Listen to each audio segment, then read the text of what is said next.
So it's time to install a new battery to the BMW E87 130i.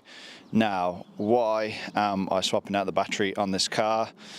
For a couple of reasons actually. I've noticed now that it's winter time, when it comes to starting this thing up, it tends to crank a little bit low, so the cold cranking amps have probably depleted somewhat on the original battery.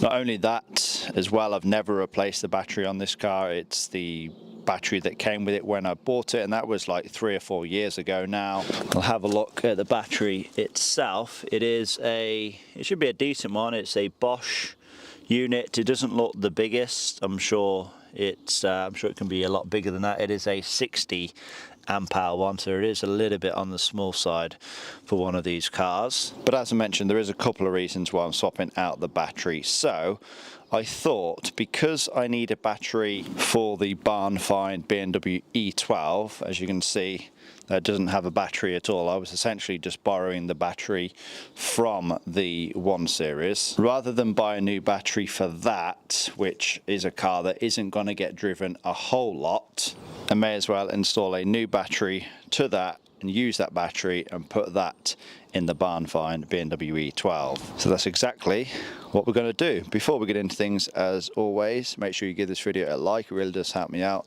and it shows your appreciation. Now then, let's get started. So to begin with, you may notice I have this trim piece removed. Don't worry, you don't have to remove this. I'm just doing it so I can route the cables in the most efficient way. Yours should be fine as they are. If you have a BMW E81, E82, E87, E88, the battery compartment should look something a little like this. For starters, just remove the negative terminal, just a 10mm nut. That can then come off, and then pretty much the same for the positive as well. Just flick this cap up, 10mm nut, and then this entire thing should then come off. You may have these clips, they just slide out, then you just have to pry it off the battery itself. It basically just holds itself to the battery. With that off, it should then come up and out of the way. I've also disconnected these ground points here as well, just so I can get everything up and out of the way properly. Just 13mm holding them in place. So I can now have all this out of the way, and I can now lift out the battery from the car. As you can see, this is a Bosch battery, 60 amp hour, 540 amps. So yeah, probably on the smaller side, especially for a 3-litre engine. And we're going to be installing a genuine Varta, which is what BMW uses from factory. This is a much bigger, 90 amp hours and 720 amps, so should work quite a bit better and hold a much better charge as well. Let's get the terminal caps off. Make sure we have this the correct way around. Positive, negative, so it kind of goes in backwards, the battery does. Actually, before I install the battery, I'm going to give the battery tray a bit of a clean out. There's all leaves and whatever else in there, so yeah, we'll give that a quick vacuum out and we'll get the new battery in.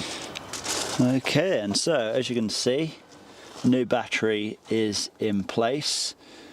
I did give the entire area a good clean out as well. Only thing I couldn't install though was this securing clamp.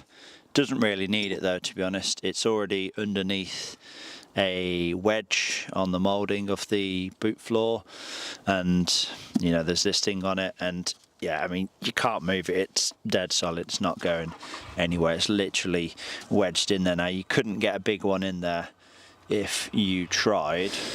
So yeah, everything now should be connected up. So we'll go ahead and fire the engine up just to make sure everything is okay. So we have ignition.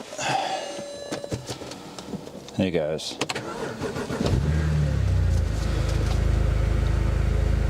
Yep, fired up absolutely fine.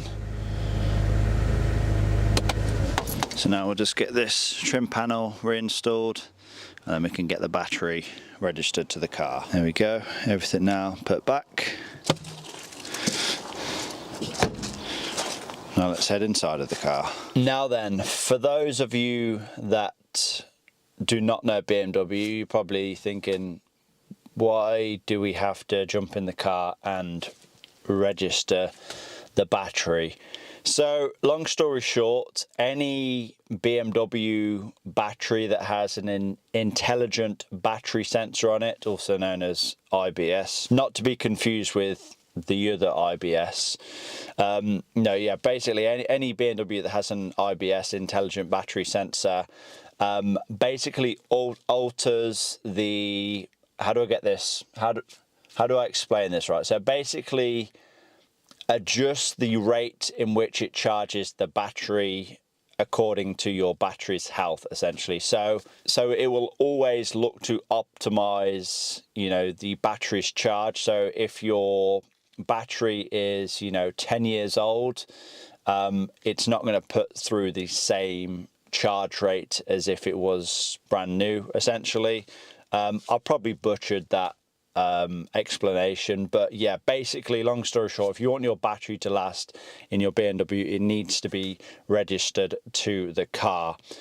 That battery that we just removed was only a 60 amp hour one as well, so we're also going to have to code the car to let it know that it has a 90 amp hour battery. And so right here I have my Topdon diagnostic scanner, so I'm just going to use this to hopefully register the battery.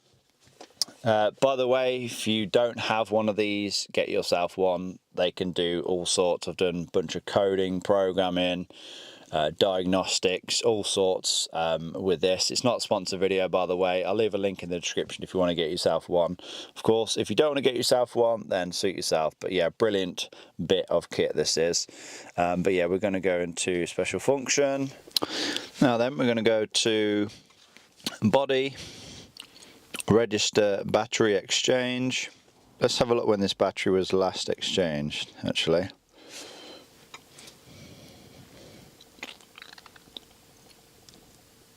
Okay, this battery has never been registered. It's still on the original 70 amp hour battery. Okay, so someone obviously never done this when it should have been done then.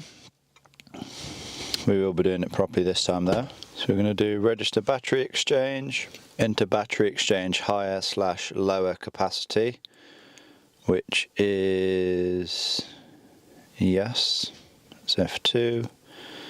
Continue. Is it an original BMW part? I mean, it's as good as, but it's not. Continue. Continue. Continue.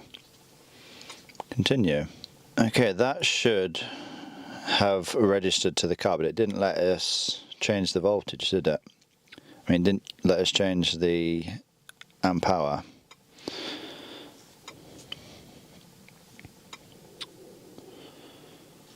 It is in there. Okay, so as it says here, I need to carry out the following retrofitting with the programming system battery. After retrofitting, perform a terminal change. Only then can the new battery capacity be displayed correctly in the diagnosis, should I say. Okay, so we've got to go into retrofit then. So retrofit, freedom retrofit, vehicle order change. Okay, so it's B070, that's for a 70 amp hour one. I'm guessing it's going to be B090.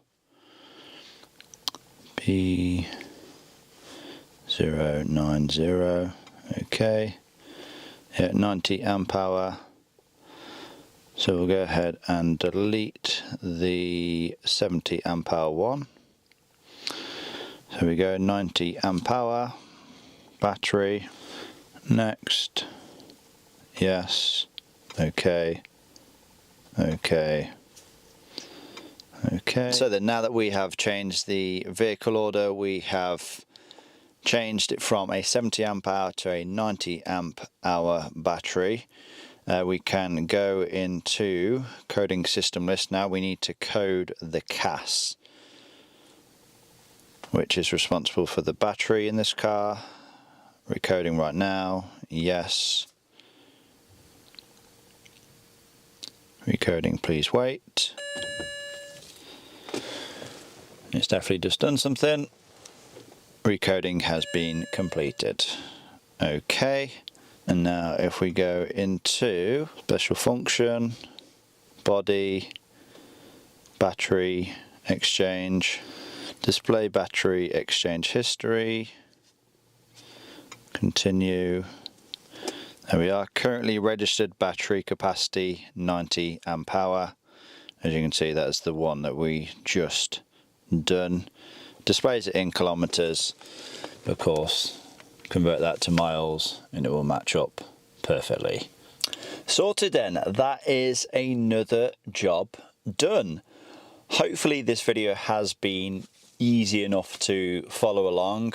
I know some people kind of think it's a bit daunting when you've got to start coding and programming things, but honestly, like I said, get yourself one of these. Very, very easy. I opt for this now over something like ISTA or IMPA because they are very outdated. They are very, very slow to load up, and by the time you've got, you know, the laptop out, loaded it all up, you just as well just to grab this and you can do exactly what you need to do, and it's so much quicker, so much more convenient. So yeah, get yourself a little scan tool.